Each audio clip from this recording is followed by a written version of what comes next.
It seems like now, more than ever, people are getting back into the older versions of Minecraft. Whether you decide to jump into a small neon world in Minecraft InDev, or search for floating islands in Beta 1.7.3, there's something to do for everyone in this old simplistic sandbox game. But simplicity isn't its only charm. If you've been playing these versions of Minecraft for any amount of time, you may have noticed that it's not without its quirks and weird bugs. Hello everyone, my name is jaybends, and today we're going to be taking a dive into Minecraft's past to uncover some of its most iconic and unusual bugs, as well as some interesting information you might not know about these older versions.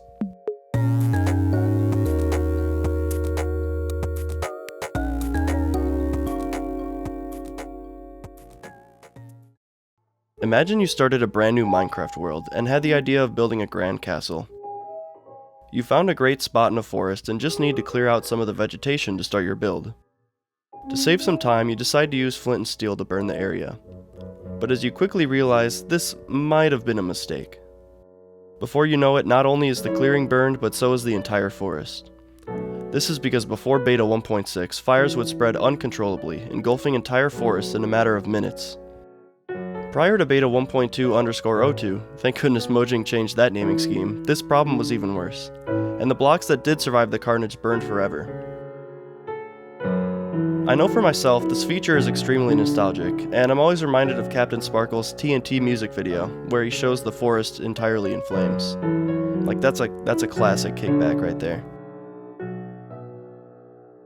Although old fire spread is definitely an issue to some, many people enjoy it and consider it a staple for older versions.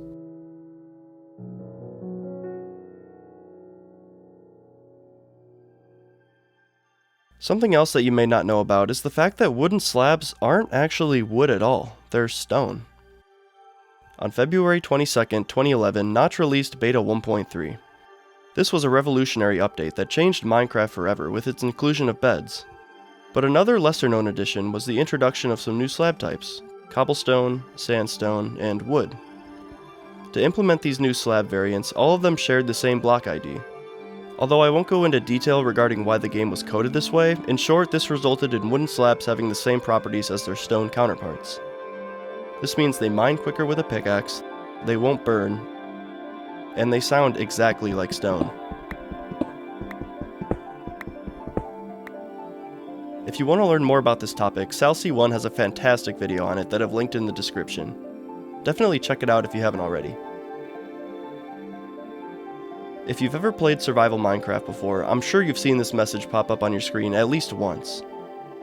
Believe it or not, this iconic feature wasn't added until much later in Minecraft's development. As I mentioned previously, beds were added in Minecraft Beta 1.3. With the ability to skip the night, this completely changed the way people played the game.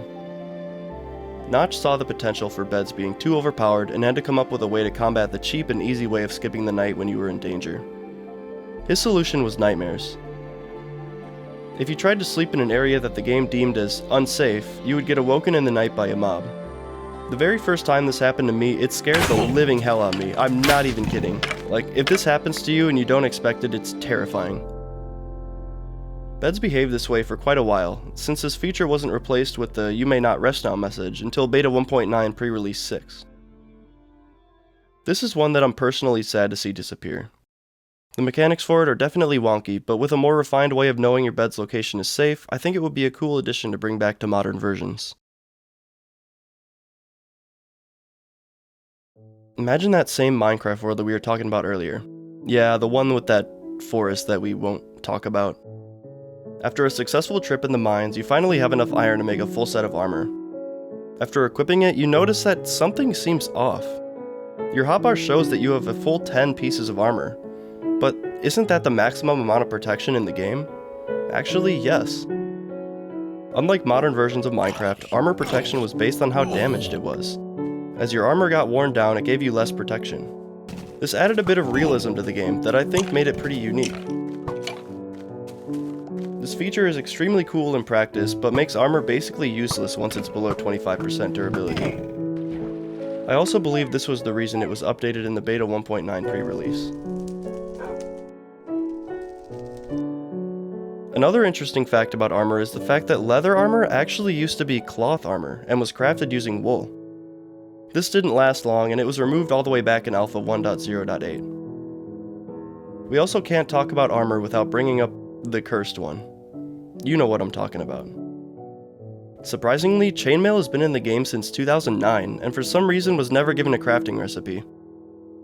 Still, to this day, the only way to obtain chainmail armor in survival is through mob drops and villager trading. Mojang, where the hell is the chainmail crafting recipe? Everyone knows the frustration of finishing a farm only for a mob or yourself to accidentally jump on a block, turning it back to dirt. Of course, this only happens when you don't have a hoe. I mean, come on, I can't be the only one to have a farming chest full of hoes, right? This was even more of an issue back in the day, with tilled farmland turning into dirt just by walking on it. The only way to avoid this was to sneak whenever walking over it, which actually makes a lot of sense when you think about it. But what if I told you there was a way around this, and that you could have soil that never broke? One weird glitch in the game allowed for this very thing to happen. By placing fences underneath your farm, it was impossible to break the farmland above, whether you were walking on it or jumping on it. Of course, we weren't allowed to have nice things, and eventually this was removed in Minecraft 1.1. Mojang leveled with us though, and changed it so that walking on farmland wouldn't break it, so thanks, I guess, Mojang? Even though we talked about some of the major oddities about older Minecraft, I still want to give a shout out to some honorable mentions that weren't long enough to have their own section in this video, so let's go.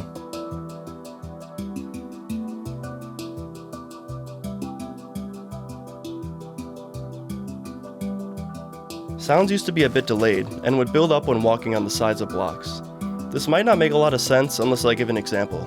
This is what it sounds like going down a blocky staircase.